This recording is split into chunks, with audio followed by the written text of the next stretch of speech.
Guys, welcome back with me again in the channel. On today's tutorial, I'm going to show you how you can share your CapCut project file in CapCut PC. So in here, you can just open the projects that you want to share.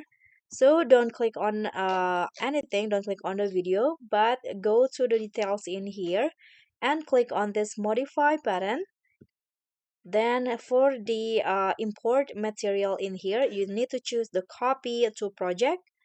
Click on save, and then here you can see this is the folder or the project location on your computer.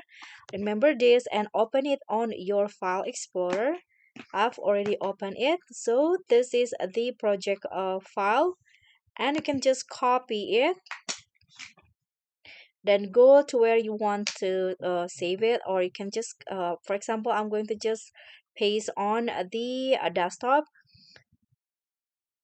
Okay, this one I've already pasted 0429, and you can just now share the file.